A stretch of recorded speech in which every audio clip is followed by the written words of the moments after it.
네, 안녕하십니까. 랭크5 정석 기자입니다. 예. 원래 목요일까지 전문가 경기 결과 예상이 나왔어야 되는데요. 제가 새로운 포맷으로 생각을 하다 보니까 지금 되게 늦었습니다. 이게 뭐 좋은 선택인지 아닐지 모르겠는데, 일단은 그 전문가 경기 결과 예상 일찍 주신 그 전문가분들한테는 일단 죄송하다는 말씀 드리고, 그리고 전문가 경기 결과 예상 기다리셨던 그 팬분들이 좀 계시더라고요. 저희 그 랭크5에 댓글도 다셨어요. 그 게시물에 글까지 남기셨는데, 그분들한테 늦어서 죄송하다는 말씀 드리고, 오늘 만약에 이 녹음이 잘 되면 이 형태로 좀 일찍 찾아뵙는 걸로 하도록 하겠습니다. 그리고 또 하나 또 말씀드릴 게, 이 원래 제가 알기로는 라이트급 짐 밀러와 빈스 피첼 경기가 메인으로 올라갈 줄 알았거든요. 이 경기가 하나 취소돼 가지고요. 그런데 이 짐 밀러와 빈스 피첼은 그냥 그 메인 이벤트가 아닌 언더카드 프리림 메인 이벤트로 돼 있더라고요. 그래서 이 전문가들한테 제가 제대로 전달을 안 드려서, 어쨌든 이 짐 밀러와 빈스 피첼로 그 예상이 간다라는 것도 좀 미리 알아두셨으면 좋겠습니다. 네, 전문가 경기 결과 예상, 지금부터 한번 시작을 해볼 텐데요. 1경기로 생각했던 짐 밀러와 빈스 피첼 경기, 그거부터 한번 뭐 훑어보도록 하겠습니다. 언더카드 메인입니다. 빈스 피첼과 짐 밀러의 경기. 36살, 37살의 노장의 대결입니다. 그리고 전문가분들은 4대3으로 짐 밀러의 승리를 예상을 했는데요. 짐 밀러는 도널드 세로니와 같이 UFC에서 가장 경기를 많이 가진 선수입니다. 총 35번을 했더라고요. 도널드 세로니가 가장 경기를 많이 한 그 사람 뭐 별명이 그거잖아요. 도널드 세로니 별명이 공무원이잖아요. 그래서 저는 도널드 세로니가 최고라고 생각했는데 그게 아니더라고요. 짐 밀러도 35회 지금 동률입니다. 36살의 짐 밀러는 6월달 경기에서 루즈벨트 로버츠한테 승리를 거뒀습니다. 1라운드 안바승을 거뒀는데요. 직전 경기에서 스캇 홀츠맨한테 판정패를 당했습니다. 그래서 지금 뭐 퐁당퐁당 시작이라고 볼 수도 있는데요. 지금 현재 나이도 그렇고 뭐 그렇다고 해서 실력도 뭐 워낙 떨어지는 것도 아니고 해서 어떻게 보면 약간 좀 수문장 역할의 느낌이 있지 않는가, 그런 생각이 좀 들고요. 그리고 상대 이제 빈스 피첼 같은 경우는 이 사람이 나이가 많은데 경기 숫자가 그렇게 많지가 않아요. 14전입니다. 14전에서 12번을 이기고 2번을 패배를 했습니다. 2012년도에 UFC 그 TUF 16회에서 출전을 해서 결승전에 올라갔는데 알라이아 퀸타한테 패배하고 뭐 승리 우승이라고 그러죠? 우승을 거두지 못했습니다. 경기 횟수도 되게 좀 띄엄띄엄입니다. 뭐 2018년도에 한 2번 정도 뛰었고 2019년도에 한 번 뛰었죠. 그래서 뭐 경기 횟수도 그렇게 좀 자주 있는 선수도 아니고요. 직전 경기가 뭐 이거 똑같네요. 짐 밀러와 루즈벨트 로버츠한테 승리를 거뒀습니다. 대신 이 선수는 이제 판정승을 거뒀고 그게 1년 전입니다. 2019년 6월. 지금 뭐 이들의 대결은 어떻게 보면은 좀 뭐 노장 대결입니다. 노장 대결.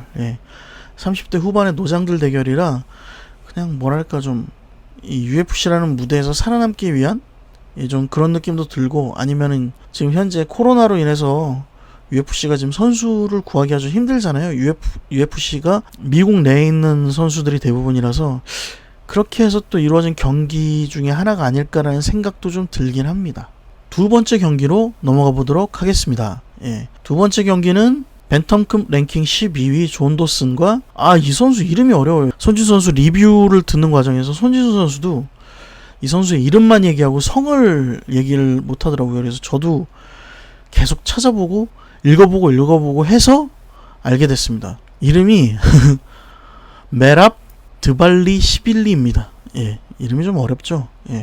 하빕 누르 마고메도프하고 자빗 마고메드 샤리포프 같은 대략 뭐 그런 느낌이네요. 좀 어려운 이름. 이 어려운 이름만 또 모아서 한번 또 얘기를 해주는 그런 방송도 한번 만들어 보도록 하겠습니다. 아무튼 다시 건너가세요. 이들의 경기는 전문가들의 평가가 3대4로 드발리시빌리를 선택했습니다. 약간 좀 한 명의 차이로 드발리시빌리가 선택되긴 했는데요. 그 이유가 일단 좀 존 도슨이라는 선수가 원래 플라이급에서 활동하다가 벤텀급으로 올라왔는데요.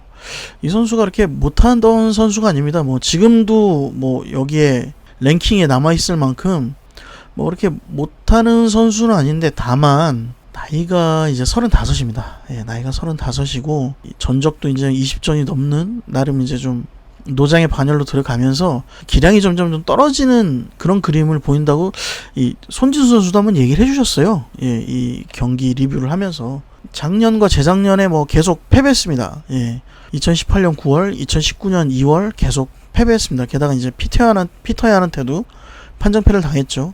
그래서 끝나는가 했는데 올해 2월 나탈리 우드한테 3라운드 뭐 그라운드 앤 파운드로 딱 승리를 거뒀어요. 그래서 부자망에도 3년 간다고 나름 실력 있는 선수라서 좀 오래 가는 것 같습니다. 뭐 앞에도 수문장 얘기를 했는데 더 위에 올라간다 뭐 그런 느낌보다는 수문장 느낌으로서 활동하는 뭐 그런 선수라고 볼 수 있다고 또 손진수 선수도 얘기했고, 저도 뭐 그런 느낌입니다. 예.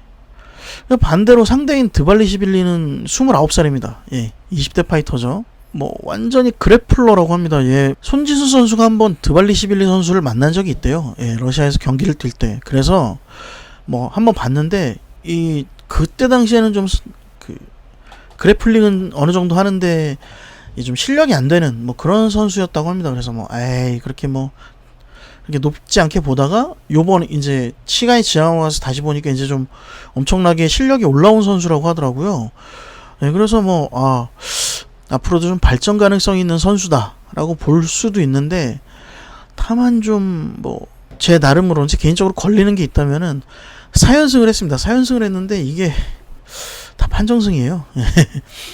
그래플러들의 특징 같습니다. 이제 좀 뭐 그래플러 중에서도 이제 뭐 서브미션으로 빠르게 제압해서 경기를 끝내는 선수들도 있는 반면에, 그래플링 포인트라고 그러죠. 테이크다운 많이 하고 그라운드에서 좀 눌러놓고 포지션으로 포인트를 많이 따서 경기를 이기는 선수들도 있거든요.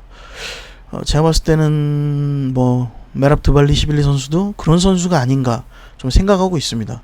어쨌든 이번 경기는 20대고 신예고 치고 올라가는 드발리시빌리가 12위인 존 도슨이라는 선수를 그래서 치고 올라가서 벤턴급 랭커로 성장할 수 있는 상황이라고 볼 수 있습니다. 예.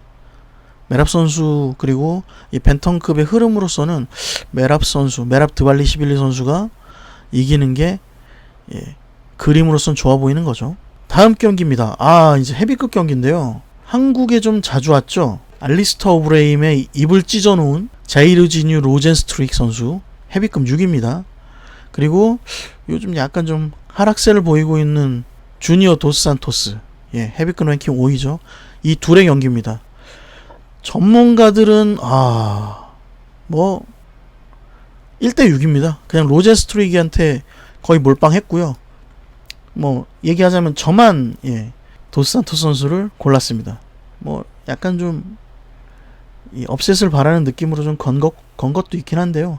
그런데 현재 상황으로 봐서는 거의 뭐 로젠스트릭 선수의 그 승리가 아닐까라고 저도 좀 예상을 하긴 합니다.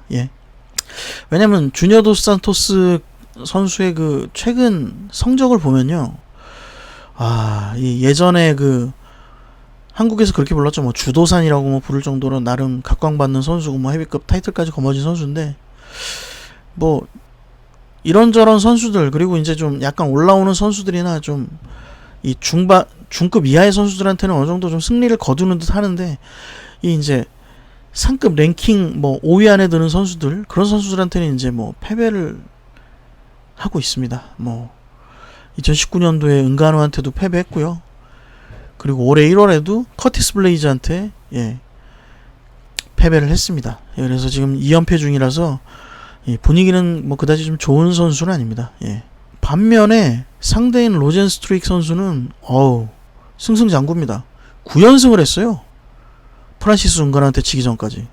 그런데 참 아쉽게도 20초 만에 프란시스 은간호 선수한테 패배하면서 이거 뭐 안 되는 거 아니야? 막 그런 느낌도 있었는데, 뭐 일단 한 번 진 거잖아요. 한 번 진 거기 때문에 UFC에서 또 기회를 한번 준 것 같아요. 그래서 주니어 도스 산토스를 이기고 이제 좀 더 높은 랭커로 올라오면 뭐 이제 또 다른 기회를 주겠다라는 약간 좀 그런 느낌인 것 같아요. 그래서 이제 로젠스트릭 선수한테는 이 도스 산토스를 이제 넘어야 되는 상황이죠, 이번 경기에서. 이번 경기에서 승리를 해야 되는 상황이죠. 그리고 헤비급의 흐름으로 봐서도 30대 초반입니다. 로젠스트릭 선수가. 이 선수가 올라와 줘야 돼요. 헤비급이 지금 나이가 너무 많거든요. 저는 사실 한국만 헤비급 선수를 찾기 힘들다라고 생각을 했는데, 사실상 뭐 거구인 사람이 뭐 그렇게 세상에 많지 않잖아요.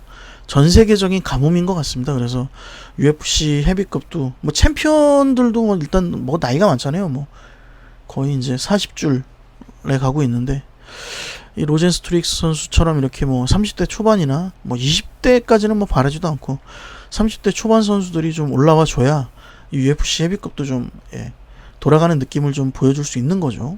코메인 이벤트 경기입니다. 팬텀급 14위 션 오말리, 그리고 랭킹에 들어가지 못한 말론 베라와의 경기입니다.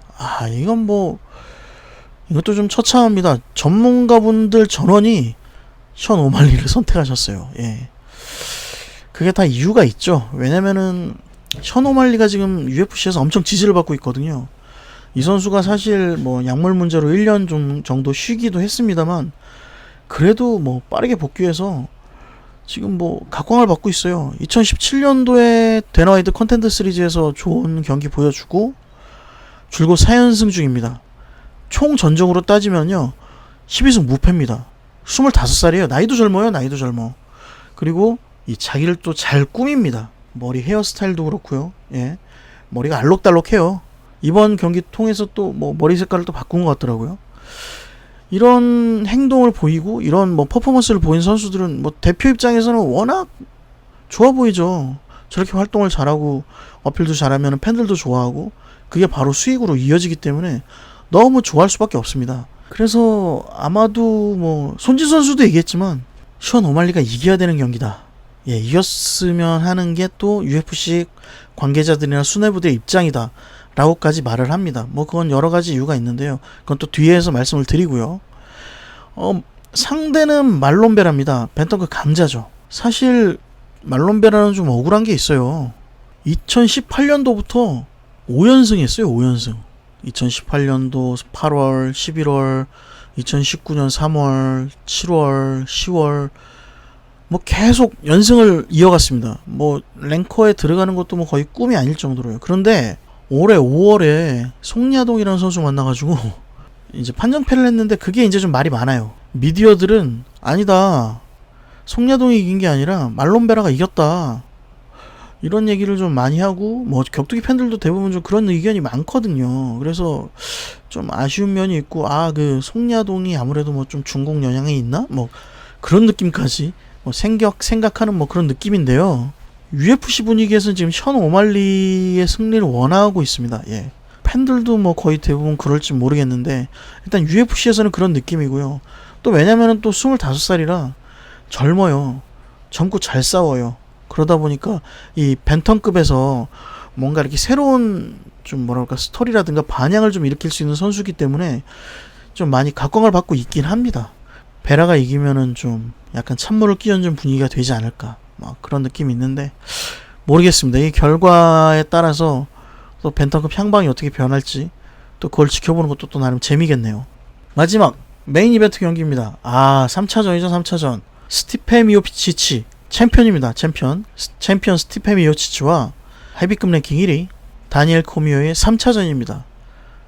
이 경기는 사실 뭐 원래는 미오치치 상대가 프란시스 은가누로 예정이 돼 있었고, 뭐 다니엘 코미오 같은 경우에는 뭐 은퇴하겠다 뭐 말이 많았어요. 그런데 은퇴를 좀 번복하고 다시 이제 스티페 미오치치랑 붙게 되면서 프란시스 은가누가 또 화가 좀 났죠.